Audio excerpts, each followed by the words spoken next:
Hello again and welcome to the Memoir channel. My name is Nikki Smart and today I am super thrilled to be speaking with David Crow about his memoir, The Pale-Faced Lie, a true story. So this memoir has sold over 225,000 copies, which is huge. It has almost 23,000 reviews on Amazon, which is huge. It's won awards and it has done amazingly well. And it's heartbreaking, it's staggering what David Crow has gone through. And once you start, you just cannot stop reading it. So I highly recommend that you do. And let's go talk to David and find out more about his life and about his memoir. Hello, David. I'm very honored to have you on today because I think you're remarkable in what you survived and that you did so with grace and not full of rage. And welcome to the Memoir channel. Well, you're very kind to say it. I think I look back and I think that most people would have done better, but I did the best I could. And I'm not sure they would have done better because I was listening to it on audio as an audio book, and it's actually hard to listen to because I just want to climb in there and just love all over you because you're so, it just seems like you're so unloved and so uncared for and so unprotected. But well, thank you for saying, one, I tried to do two things. One, be very authentic. And since I took notebooks and wrote things down all the way back to like probably 10, I tried to write it from a child's perspective through to adult. The other thing I tried hard not to do is cover up any of my mistakes. I have a really good publisher, but a couple times she said, you might want to leave certain pieces out. And I said, this is either a novel or it's nonfiction memoir. And I learned a lot of readers will write saying, we're so frustrated with you at certain points. And, you seem to do dumb things and then recover and try to do better things. And it's true. I think the second part is people understand that my journey was difficult and it took a lot of time and a lot of figuring things out before I got it right. But I'd like to think I eventually got it right. So, well, you're here. That's true. No one's tried to kill me lately. No, I should be careful what I say. No, I mean, I've even went back and tried to apologize to various people for what I did wrong. Sometimes it worked, sometimes it didn't. And also tried to go back and thank as many of my angels as I could for the incredible input that they made to my life, and it really changed the way I thought about things in incredibly positive ways. One real big regret is I went back to thank Evelyn Luna, the elderly Navajo woman who's like a mother to me and who I think about every day of my life. She had passed 6 months earlier. By the time I got back to really tell her what she meant to me, not just, hey, you were nice. It's like, you changed my life. You got into my head and taught me that there can be things very, very different than what I was learning. Even though the lesson took a long time to take, she planted those seeds and they grew. The second angel was my Navajo 4-H teacher, baseball coach, and father of my code talker and father of my very good friend, Richard Koontz. And he had also passed. But I was able to tell his children what their dad meant. And then the rest of the angels, God, were alive. Chauncey Ford, who's still alive, my wonderful track coach and teacher, wanted to sell more books for me than anybody, but I was able to really tell him what he had done to change my life. And so, those are the kinds of things I think about. And they all knew I was a mess. I mean, there isn't anybody who met me in those young years that said, oh, aren't you wonderful? But they loved me anyway. and they tried to push me to the right place. Now, I was going to ask you about Evelyn because it kind of sounded like she just kind of showed up of her own volition. Very much so, Nikki. One of the things that really struck me right at the end of the book, I got a chance to tour San Quentin. It was hard to do. They don't just let anybody go in there. But I convinced somebody in a fairly high up in San Quentin. And so I got a really good tour where you talk to inmates that had been up for parole for 30 years, but they weren't parole because they had committed first-degree murders. And Yeah. even though some of them were like elderly and they'd done it as teenagers, they weren't paroled yet. But they told their story. And then we talked to several of the guards, and I walked past my dad's cell block East in San Quentin, looked at the dining room and several of the things he had talked to me about. But the thing that stunned me was when I went to meet the warden and I explained my story. And he said, well, I don't know how you feel about yourself, but let me tell you this, 3 out of 4 kids that grew up like you would be in a cell near their dad. And Sadly, yeah. I said, how could they? He said, this prison's full of people that were treated really badly. Parents, fathers were criminals, and they followed their path. And one of the things I've learned in the almost the 25,000 reviews I've received is a lot of prisoners write me and they say roughly one of two things, but the thing that really upsets me is they'll say something like, I was raised just like you, and therefore I'm serving my 3rd stint in the big house because what choice did I have? And when my kids find out I die, they won't even show up. So I always write them back. They can only write, no email or any of that. They write everyone back immediately and say, I understand how you're raised. I understand you've made big time adult mistakes, but you absolutely can turn your life around. No, it won't be easy. You're going to get out of prison. People are going to know you're a felon and they're not going to want to hire you. But if you make enough good decisions in a row, support the mother of your children, regardless of how you feel, and support those children, you'll die their hero. And I'm going to tell you, if you only had one wish in life, to die as someone your children hated or truly loved, that alone would be worth changing your life for. Yeah. So Yeah. that's what I try to tell them. But it's sad. The other people that make me super sad are people who write and say, I was raised like you. I never was able to have a sustained intimate relationship because I'm fat, I'm stupid, I'm ugly, I'm dumb, all the things that they were told that are so wrong. And I always write them back immediately too and say, none of the things you were taught about yourself are true. There's someone for everyone. And I'm sure you're a wonderful person. And if childhood is a city you can never leave, you've got to break the cycle and you've got to break what you were taught and understand that it's very wrong. It was done by people who are extremely disturbed and their joy is in making you miserable. And you just have to break out of it. Yeah. Sometimes the answers back, they just can't. They're living alone. They're afraid to interact with people of the opposite sex. They just don't believe in themselves. And those things Yeah. are really sad. I mean, I saw somewhere as well that sometimes you get readers who almost criticize you for forgiving your dad. Like that's a bad thing to do, which is kind of amazing. Well, Nikki, I've gone through everything you can go through. Hate, disgust, shame, guilt.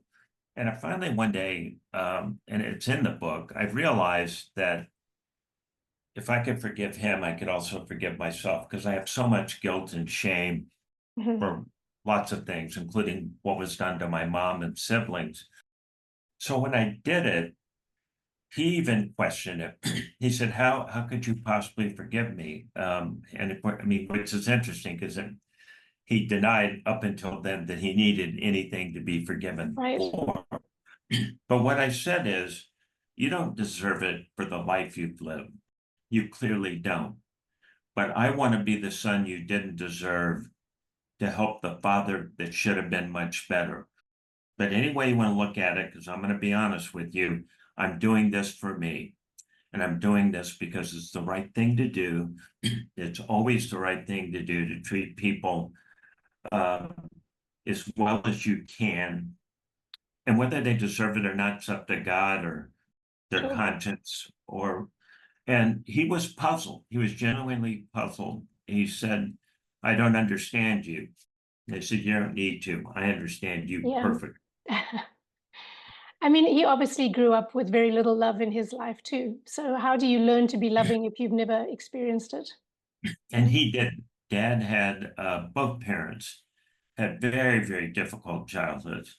Hmm. Dad's dad beat him with a wet rope, was a chronic alcoholic and bootlegger. They just went from one cotton field to another and forced him as a child to go pick cotton from Yeah. sun up till sundown. And his mother berated him constantly for not picking cotton fast enough, even though he could outpick most men. And they abused the heck out of him. And Yeah. they broke my dad in a way that he could not recover from. And my mom doesn't have the same story, but it's equally tragic. They never recovered from what they went through. They Right. just stayed broken. Right. Yeah. I mean, so well done you on breaking the cycle and not just staying broken as well. Because yeah, it's not everyone manages to do that.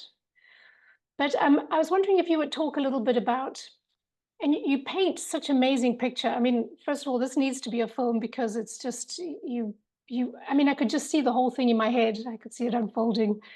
But I had no idea about this alcoholism that seems to be rampant on the reservations. And is that still going? I mean, can you talk a little bit about It that? is.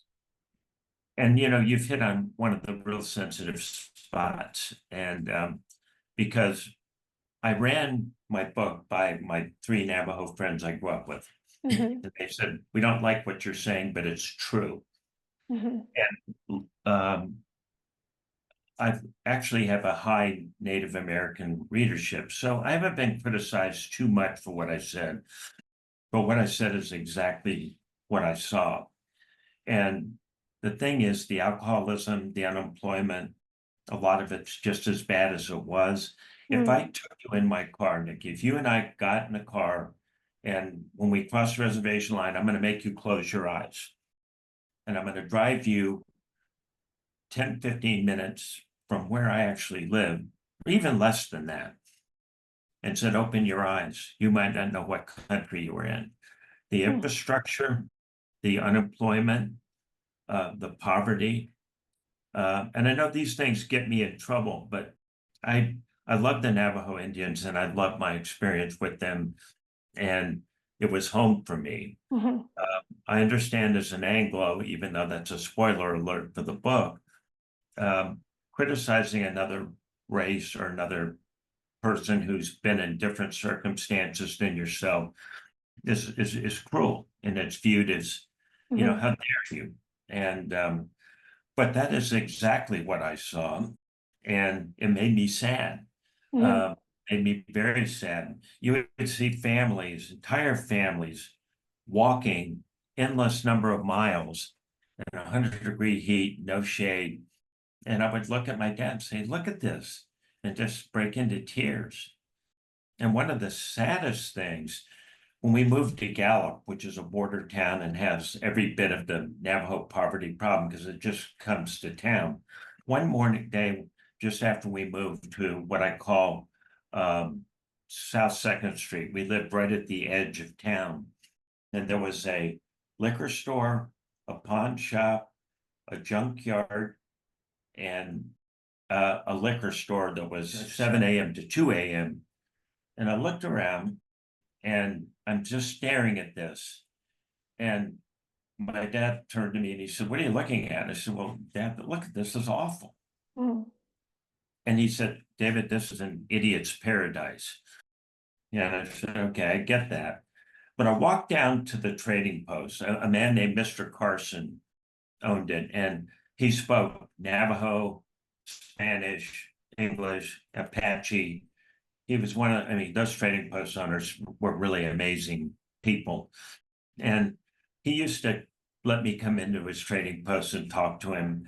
But one day I walked down to see Mr. Carson, and there was a Navajo woman.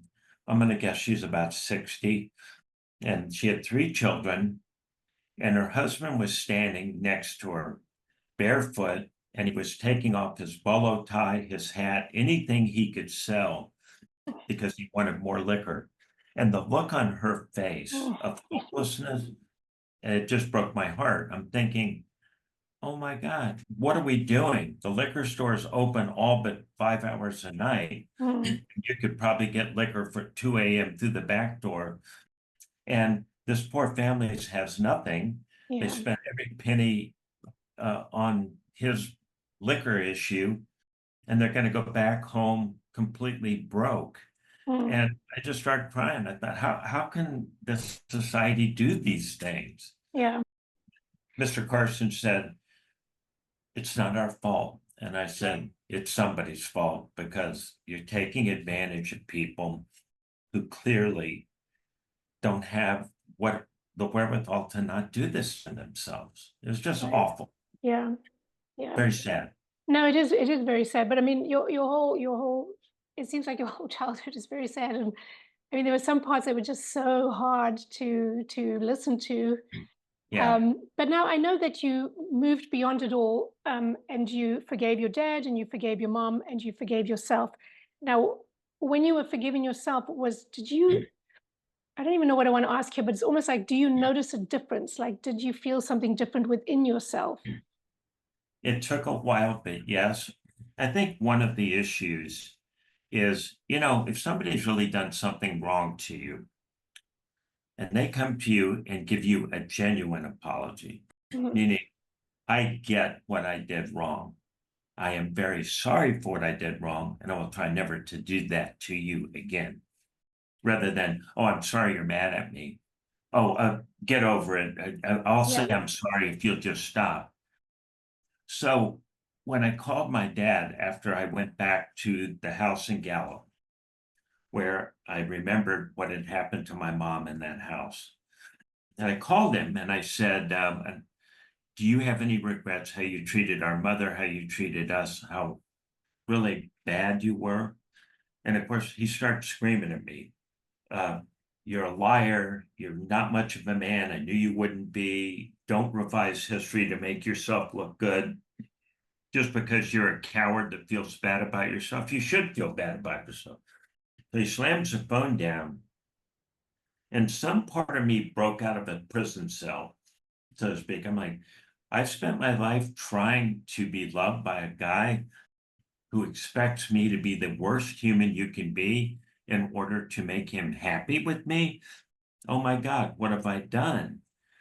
Then I called my mother, of course, as you know, Mhm. and she said, Mom, do you regret trying to make me the head of household at 10, making me go out on the street and go on welfare, cut grass, deliver papers, which I'd always done? I said, did it occur to you that I'm a 10-year-old boy and that you made me feel like I abandoned you and left you to die? She said, you did. You Mm, should feel bad. And as far as I'm concerned, you have never been the son you should have been. You're not with me now. You let me yeah. down.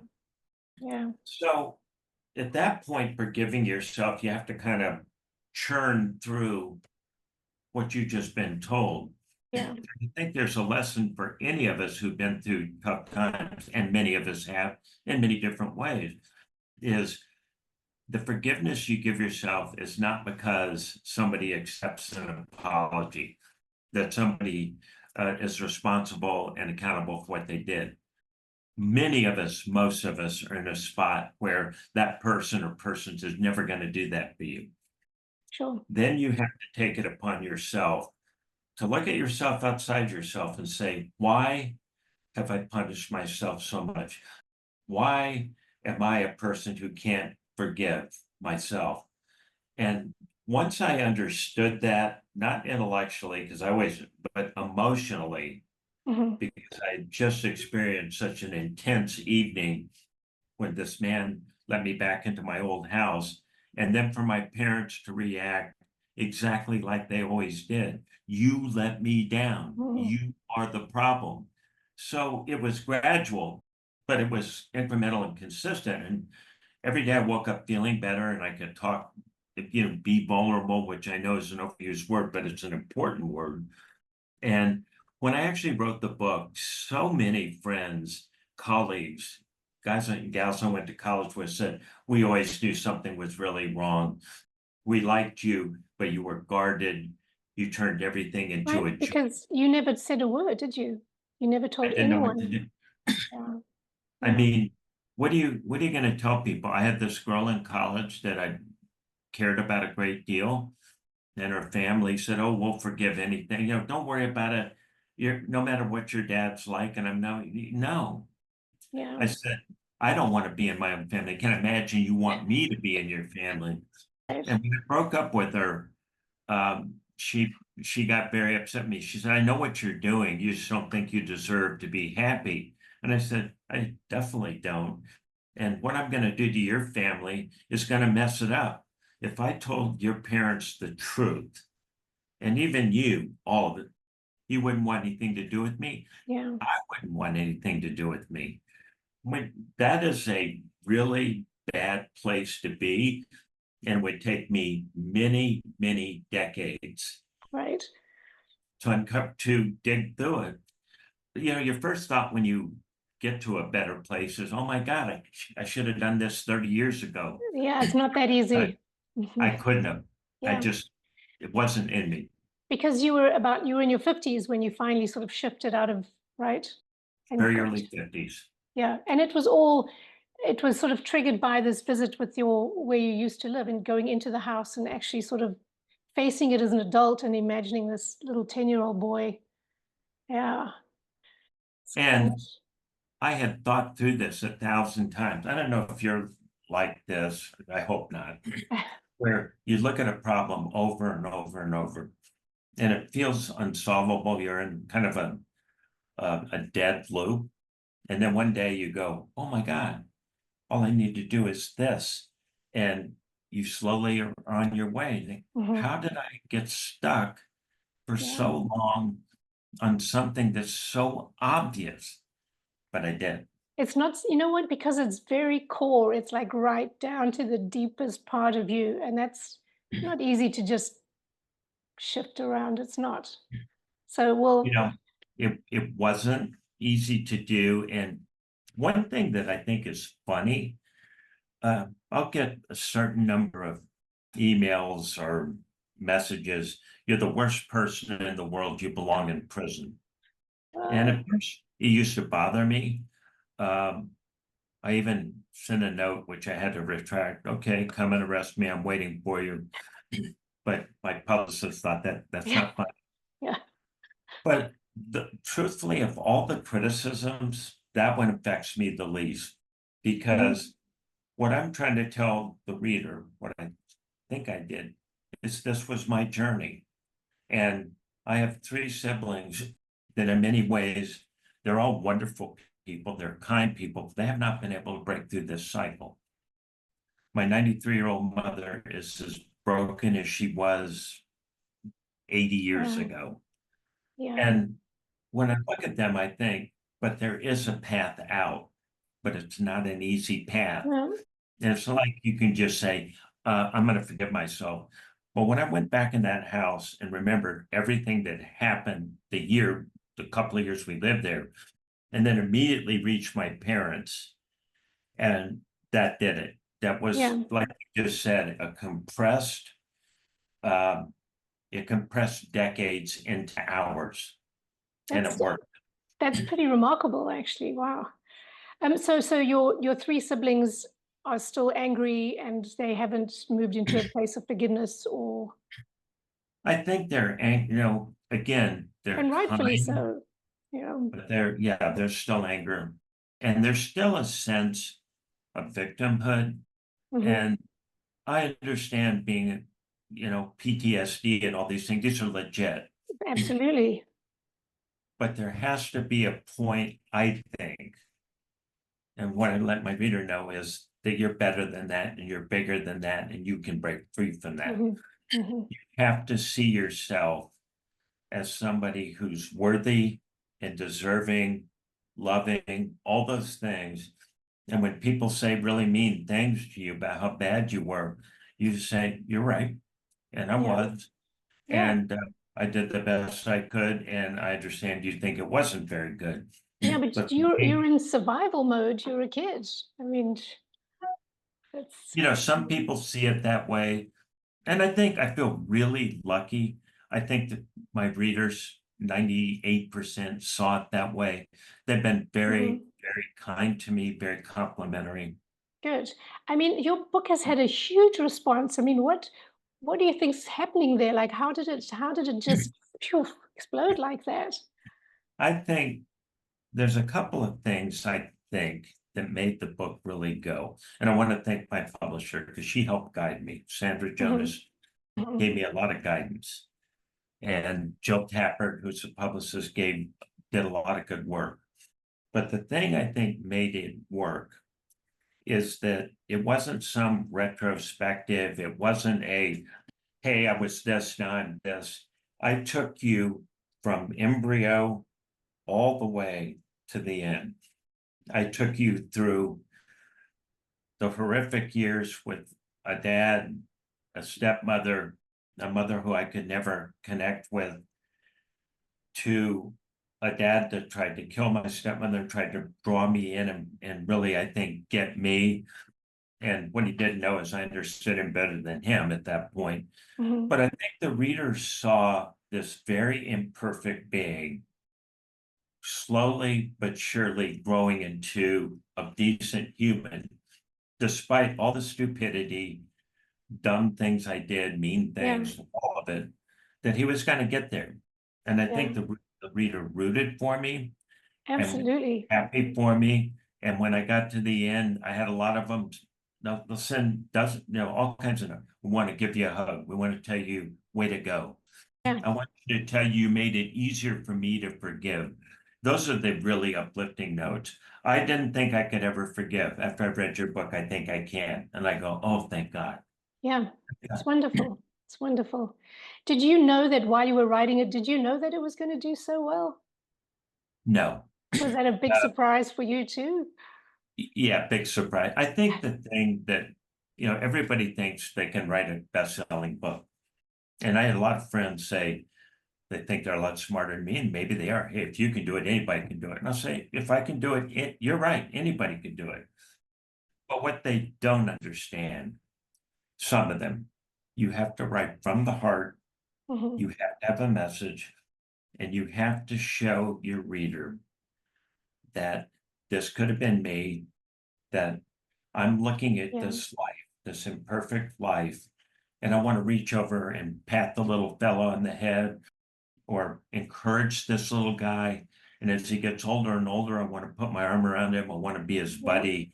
Yeah. And I think the readers identified with me and understood me because I started as a small child and got you Hmm. all the way to the eulogy. And But I but think any book that's from the heart and has a message will be successful. but it was also, I mean, you like I said, you paint this really vivid picture, and I mean, even all the dialogue that you put in there, and your dad says some, I mean, he says some fabulous things that you remember, like, I mean, I wrote some of them down with like money flows through Gallup like shit through a goose, and I mean, he's got some really great sayings. Although they're cruel and nasty, they still really get you.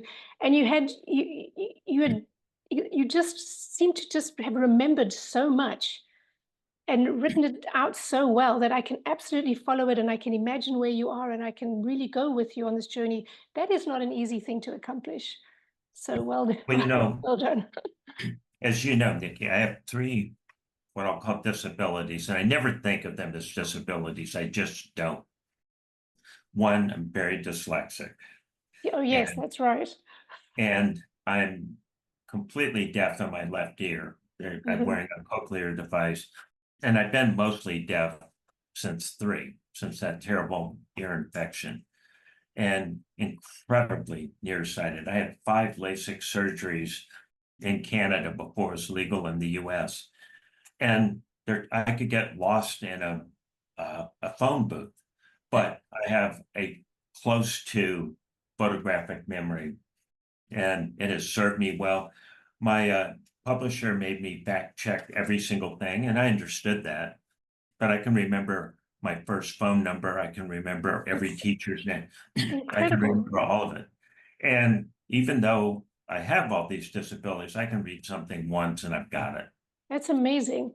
Now, I know your dad was really smart too, right? You said he tested sort of to 180 or something crazy. I mean, Yeah. so, I Well, mean, without my memory and my curiosity, as my dad said, I'd be a toothless old man pumping gas in Gallup, New Mexico. And maybe he's uh, right.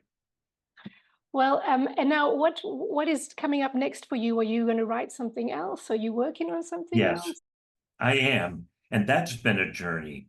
Um, I'll give you a spoiler alert. The next book's going to be called Notes from a Liar's Son, and it's going to start the reader from just before the epilogue, where I say I was, um, after my dad and I went through, trying to kill my stepmother. Yeah. I went through a really difficult time. I was afraid to go back to the house I lived in. I just didn't know what kind of retaliation he'd do. He was capable of anything. And I really stopped the book there and skipped to um, the end of Dad's life, and what I was doing and my relationship with my wife Patty. And I skipped it. And every reader has said we want to know what happened from just after the showdown until now. Hmm. And I'm going to do that, but I'm going to leave my wife and kids and siblings out of it, because part of this is it's not a really easy story. It's not. And my siblings were not thrilled that I wrote the book. They're much happier now that it's over. But it was not an easy thing to do. When Yeah. people say it was a cathartic, what was cathartic was being able to write the book, because it meant I was free. And I wrote the book. I think the other reason the book worked, I wrote it for one single reason, just one: not to keep score, not to get even, not to turn myself into some Superman, which I can promise you I'm not, or brilliant or flawless, because no way. I wrote it to let people know you can overcome things you think are impossible, but you're going to have to work at it in the kind of work that you probably can't even imagine. Right. It's how difficult.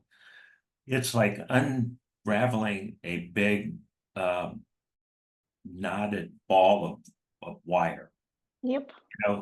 You're going to have to undo 100, maybe 200,000 pieces to get to the center. You're Yeah. not going to just drill a hole to the center. You're going to have to work hard. And what you're mostly going to have to work hard at is what made you think of yourself as a broken, defective person. Because what I realized when I was 10 years old and my dad dragged me back into the abandoned house, and there's my mom with nothing, Yeah. and the look on her face of the kind of sadness and despair that Oof. I can't even describe. Like that one picture in National Geographic that we've probably all seen, where the person beyond hopeless. Hmm. They're vacant. And when that happened, and I went to touch my mom, and my dad hit her, knocked her to the ground, dragged me to the car, called me every name under the sun: coward, mama's boy, sissy, wimp. He swung his elbow and hit me in the head, and it bounced off the side window. I didn't feel it. I felt Mm. nothing. I Wow. had a nervous breakdown and didn't know it. I had no idea what had happened to me. And I never told a single person about that day until I wrote this book. Yeah. I mean, it's amazing because, yeah. I mean, yeah, I just want to come hug you right now. Well, I always kid my friends, oh, I'm not that good a guy. I ran over 3 people on the way to work. I mean, I just make jokes. But I But think, no, I feel incredibly lucky, incredibly grateful. mhm, Um, it's just extremely blessed that I could be on the other side of this. yeah. But I think people are probably intrigued as to how did you actually get to the forgiving part? Because I mean, you know what it's like when you're not there. It just seems almost impossible. And then when you've done it, you're like, why didn't I do that ages ago? Exactly. Yeah, And I think the thing that we read about, hear about, is that how much the first six or so years of your life shape you, yeah, you know, and how much you believe what you're told early on. yep, And most parents, I think, are very generous with their kids. You know, you're smart, you're beautiful, you're strong, you're all those things. hmm, But when you hear the opposite of that, um, again, one of my favorite quotes is childhood is a city you can never leave. If you had a great life, that's good. But if you didn't, breaking out of that childhood as an adult will be the hardest work you ever do in your life. yeah. But you got to do it. You got to do it. You've got to do it. Yeah, When I see people who are so bitter, so angry, or one writer wrote, "You're the worst human on earth. How could you forgive these sins? You're horrible." She said, "My brother committed suicide. My other brother raped me. My father beat me. How do I tell me how I forgive all that? You're a coward." So I thought about it long and hard, and I said, I indeed may be all the things you say. I leave that to you, my reader. hmm, But let me give you something to think about. You're in your mid 40s and you're extremely angry. You still want revenge. You're still locked into a world that was created for you by horrible people. So maybe my way through isn't perfect, but I do not forgive rape. I do not forget right. women get beaten. I do not forgive any of that. But I have to forgive the person who did all that, assuming that that's the best they could do under the circumstances. And I'm so glad I'm not them. What a miserable, horrible Yeah, way to live. yeah, But the forgiveness opened my own heart. And frankly, it absolutely. may have even made them think, but I condone none of the mean No, things. of course. Um, and so people either agree with me or they don't, and that's fine. Yeah. I just say, hey, you get what you get when you get my book. I am this guy. But I also say what you should get is relieve the bitterness. Yeah. So that You're you can, locked in. yeah, so you can enjoy your life. Um, okay, well, I look forward to reading your second book. I hope that happens. And I'm about to run out of time. I'm really sorry. So, It will, and you better keep up with me and do the next book with me, oh, Nikki. absolutely. I would love to. Please let me do that. Thank you. Thank you Oh, so please. much for coming on today. And thank Well, you I for loved it, taking the and time. it's such a pleasure to meet you. And you Where are too. you living? I'm in Portugal. Portugal. Ah, I've never visited. I'd love to. It's So I'm gorgeous. It's just outside gorgeous. Washington, D.C., and we're sweltering and miserable. Well, I hope it cools down. Anyway, thank you so much. And yes, You're welcome. we will meet again. You bet. All Take care. right. All right. Bye bye. Bye-bye.